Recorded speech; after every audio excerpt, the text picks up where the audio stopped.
नमस्कार,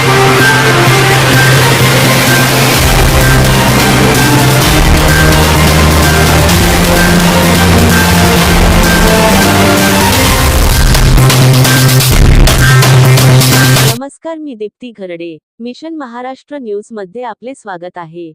कदम कुटुंबी आणि Indian Medical Association Nagpur यांच्या संयुक्त विद्यमाने आयोजित निश्चय दिन 2026 चा ऑनलाईन कार्यक्रम आज सकाळी 10 ते दुपारी 2 या वेळेत अत्यंत उत्साहात संपन्न झाला. डिजिटल माध्यमातून पार पडलेल्या या कार्यक्रमाला मेळघाट धारणी येथील महान ट्रस्टचे अध्यक्ष डॉक्टर आशिष सातव यांची विशेष अतिथी म्हणून प्रमुख उपस्थिती लाभली होती. हा कार्यक्रम 2 महत्त्वपूर्ण सत्रांमध्ये पार पडला. प्रथम सत्र सकाळी 10 ते 12 देहदान, नेत्रदान व अवयवदान.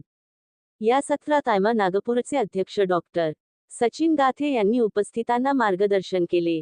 देहदान हेच श्रेष्ठदान या विषयावर एम्स नागपूरचे अतिरिक्त प्राध्यापक डॉक्टर भरत सोनटक्के, नागपूरच्या सचिव डॉक्टर अंजली भांडारकर आणि माधव नेत्रपेढी चे शिरीष दारवेकर यांनी सविस्तर माहिती देत जनजागृती केली. द्वितीय सत्र दुपारी 12 ते 2 लाईफस्टाईल मेडिसिन व निरोगी आयुष्य.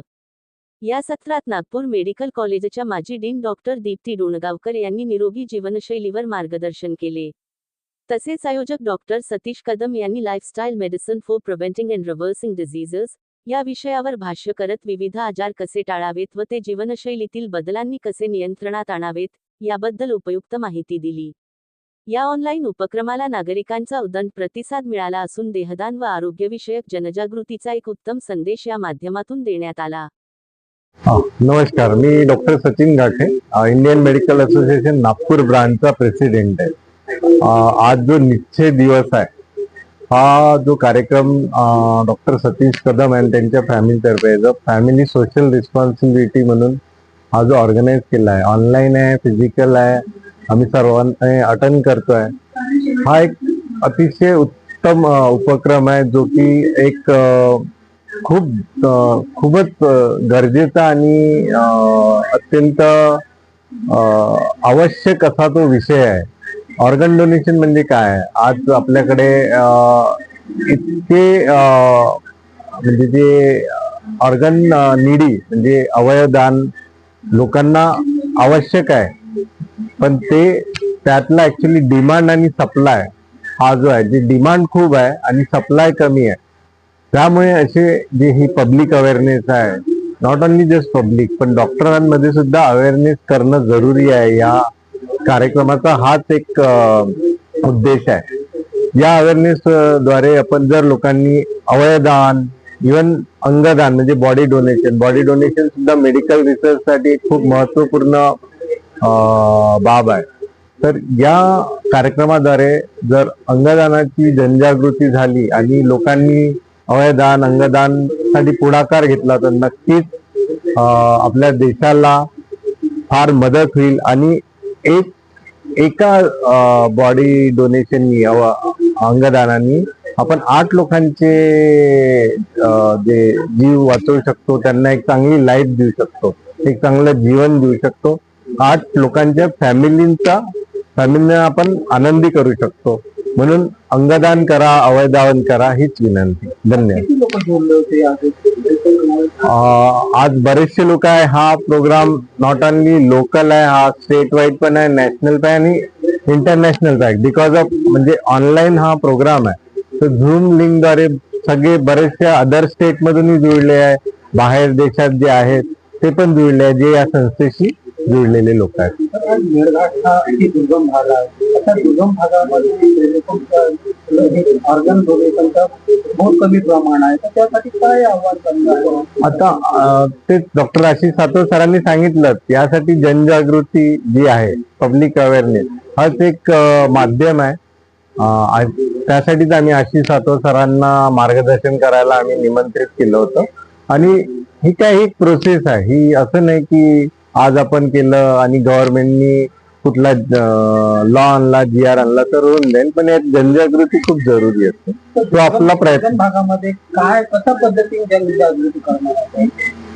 जनजागृती म्हणजे दुर्गम भागात कसं आहे की आपण प्रत्येकाने जसं एक छोटे लोकल विलेज लेवलवर ते असे कॅम्पेन ऑर्गनाईज केले, स्किट्स ऑर्गनाईज केल्या, लोकांना त्याचं महत्व पटवून दिलं तर नक्कीच जनजागृती आहे. मी doctor Anjali Bhandarkar, secretary Indian Medical Association Nagpur, या वतीने सगळ्यांना मैत्री दिनाच्या शुभेच्छा देते. कारण आज मैत्री दिन आहे आणि आजच निश्चय दिनाचं आपण इथे कार्यक्रमाचं आयोजन केलं. हा एक खूप चांगला योग आहे. कारण की मैत्रीमध्ये आपण काही एकमेकांकडून अपेक्षा न करता नुसतं प्रेम, जिव्हाळा आणि मदतीचं आवाहन करत असतो, देत असतो एकमेकांना. आणि निश्चय दिनाच्या निमित्ताने विविध दान, म्हणजे एक मनुष्य दुसऱ्या व्यक्तीला काय देऊ शकतो याच्याबद्दल आपण माहिती करून घेतली. महत्वाचे विषय होते आय डोनेशन म्हणजे नेत्रदान, अवयवदान किंवा अंगदान ज्याला आपण हिंदीत म्हणतो, आणि देहदान म्हणजे मृत शरीराचं दान, रिसर्चसाठी किंवा मेडिकल कॉलेजच्या मुलांना शिक्षण देण्यासाठी किंवा काही सर्जरीज, वेगवेगळ्या शस्त्रक्रिया कशा करायच्या हे शिकण्यासाठी सुद्धा मानवी देहाचा मृत्यूनंतर उपयोग होऊ शकतो. हे आजच्या कार्यक्रमातून आपण सर्वसामान्य लोकांना आणि डॉक्टरांना सुद्धा समजावून सांगितलं विविध तज्ज्ञांच्या माहितीच्या आणि प्रेझेंटेशनच्या द्वारे. तर मी असं म्हणेन की रक्तदान सगळ्यांना माहिती आहे. इव्हन आता आम्ही टेस्ट ट्यूब बेबी मध्ये काम करतो, वंध्यत्व आणि अपत्यहीनता ज्याला आपण म्हणतो, त्याच्यात एग डोनेशन किंवा अंडदान आणि स्पर्म डोनेशन किंवा शुक्राणुदान हे सुद्धा केल्या जातं संतती प्राप्तीसाठी. तसंच मेंदू मृत झाल्यानंतर आपण काय काय देऊ शकतो, हे वेगळ्या वेगळ्या टिश्यूज किंवा अवयव असतात, जसं की लिव्हर, किडनी, हार्टचे बॉल, आतडे, पॅनक्रिया, ज्याच्यामुळे आपण डायबिटीस वरती कंट्रोल करू शकतो. असे अनेक महत्वाचे अवयव शरीराला, जे मृत व्यक्तीच्या शरीराला आता गरज, म्हणजे मेंदू मृत जो झालेला आहे त्याच्याकडून ज्या व्यक्तीला त्याची गरज आहे अशा व्यक्तीमध्ये प्रत्यारोपित केल्या जातात. त्याला आपण ट्रान्सप्लांटेशन म्हणतो आणि त्या व्यक्तीला जीवनदान मिळतं. तर ऑर्गन डोनेशन बद्दल मी म्हणेन की अनेक रोड साईड ऍक्सिडेंट्स आपल्या देशात होतात, अनेक मुलांना, व्यक्तींना मेंदूचा मृत्यू होतो. अशा अवस्थेत त्यांना व्हेंटिलेटर सपोर्ट दिला आणि त्यांची जीवनरक्षक प्रणाली जर सुरू ठेवली तर त्यांना अनेक अवयवांचं दान करता येईल त्या गरजू लोकांसाठी, ज्यांचं साठी आता दुसरा ऑर्गन ट्रान्सप्लांट शिवाय काहीही उपचार राहिलेला नाही. तर मला असं वाटतं दान शब्दापेक्षा शेअरिंग किंवा एकमेकांमधून वाटून घेणं, एकमेकांना सहाय्य करणं, हा जर त्याच्या मागचा उद्देश असेल तर खूप चांगली गोष्ट आहे. आणि खूप गैरसमज आहे अंगदानाबद्दल की पैसे देऊन विकत घेता येतं, आपल्या ओळखी पाळखीने पहिला नंबर लावता येतो, असं काहीही नाही. अवयवदान हे पूर्णपणे सरकारी नियमांच्या अधीन आणि आपल्या न्याय व्यवस्थेच्या अधीन असतं, ट्रान्सपरंट असतं. त्याच्यामुळे त्याची एक रजिस्ट्री असते, वेटिंग लिस्ट असते, त्यानुसार आणि गरजेनुसार कोणाला कोणता अवयव किंवा अंगदान द्यावं हे ती एक समिती ठरवते, त्यानुसार अंगदान होत असतं. तर मला असं वाटतं की आपण माहिती करून घ्या स्वतः सगळेजण की अवयवदान म्हणजे नेमकं काय. आपल्या शेजाऱ्यांना, मित्रांना, नातेवाईकांना त्याच्याबद्दल माहिती करून द्या, जेणेकरून मस्तिष्क मृत्यू किंवा मेंदू मृत्यू ज्यांचा झालेला आहे त्यांच्या अंगदानातून अनेकांना जीवन मिळेल आणि अनेक वाया जाणारे जे चांगले व्यक्ती आहेत समाजात, जे समाजासाठी, देशासाठी, परिवारासाठी काही करू शकतात, त्यांना मदत होईल आणि अशांना जीवनदानच देता येईल. तर हा मैत्रीपूर्ण संदेश द्यावा या दिवशी असं मला आवर्जून वाटतं. त्याबद्दल ज्यांनी ज्यांनी परिश्रम घेतले, मुळात या संकल्पनेवर ज्यांनी ज्यांनी काम केलं आहे, त्यांची सगळ्यांची मी आभारी आहे की त्यांच्यामुळे हा समाजाला एक खूप चांगला संदेश दिला जाईल. आपण बोललो याबद्दल की एक फॅमिली आपल्या देशासाठी काय करू शकते, एक कुटुंब देशासाठी काय करू शकतं. काही एकही रुपया खर्च न करता गरीबात गरीबही माणूस करू शकतो आणि श्रीमंतात श्रीमंत तर करूच शकतो. ते आहे नेत्रदान करणे, गेल्यावर, जीव गेल्यावर देहदान करणे, किंवा ब्रेन डेड जर कंडिशन आली तर ऑर्गन्स डोनेट करणे, डेथ झाल्यावर स्किन डोनेट करणे. का इम्पॉर्टंट आहे हे? कारण की लोकांनी हेल्दी राहायला पाहिजे, इंडियाचा ग्रोथ छान झाला पाहिजे, हे आपली सगळ्यांची इच्छा आहे. मगर त्याच्यासाठी सगळ्यात महत्त्वाचं काय, हॉस्पिटल्स कमी झाले पाहिजेत आणि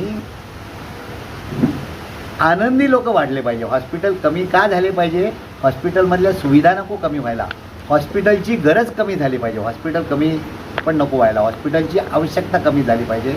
आता जो खूप सारा तणाव डॉक्टरांवर आहे, का तणाव आहे डॉक्टरांवर? कारण की पेशंट्स जास्त आहे आणि डॉक्टर्स कमी आहेत, आणि पेशंट्स दिवसेंदिवस वाढत आहेत. कमी वयातले पेशंट येत आहेत, लहान मुलं पण पेशंट म्हणून येत आहेत, खूप येत आहेत.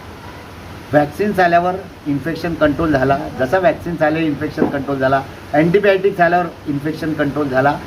आता आपण अशा स्थितीत पोचायला पाहिजे होतं आयडियली, की आता आपण आजारांपासून खूप दूर जायला पाहिजे होतं.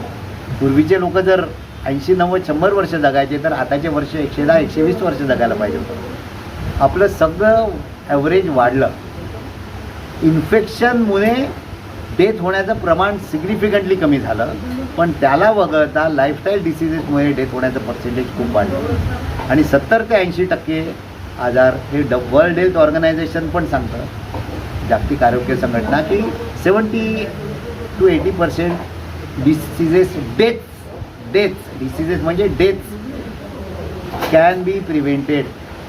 कारण की ते ज्या आजारामुळे झाले, इन्सुलिन रेजिस्टन्समुळे सुरुवात झाली, मग प्री डायबिटीस, मग डायबिटीस, मग डायबिटीसचे कॉम्प्लिकेशन्स, मग हार्ट खराब झालं, किडनी खराब झाली, डेथ झाला.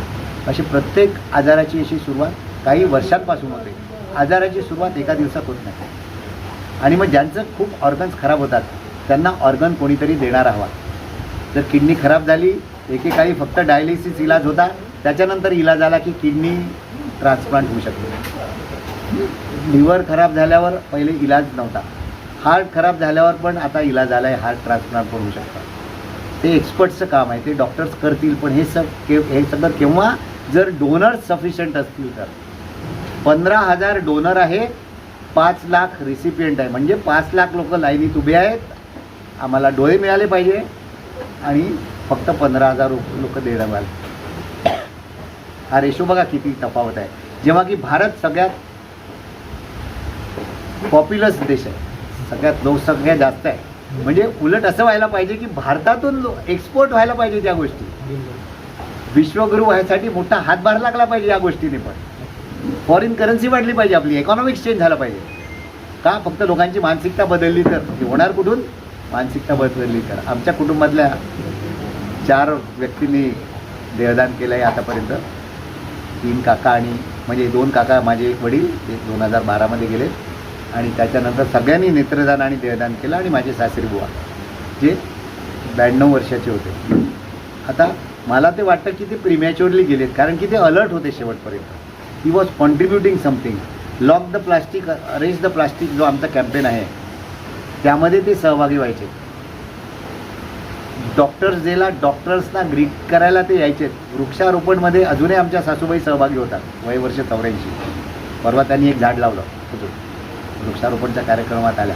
जे आपल्याला प्लॅनेटला ज्याची गरज आहे ते कॉन्ट्रीब्यूट करणारे लोक आपल्याला पाहिजे. तेव्हाच आपण नवीन पिढीवर चांगले संस्कार करू शकतो.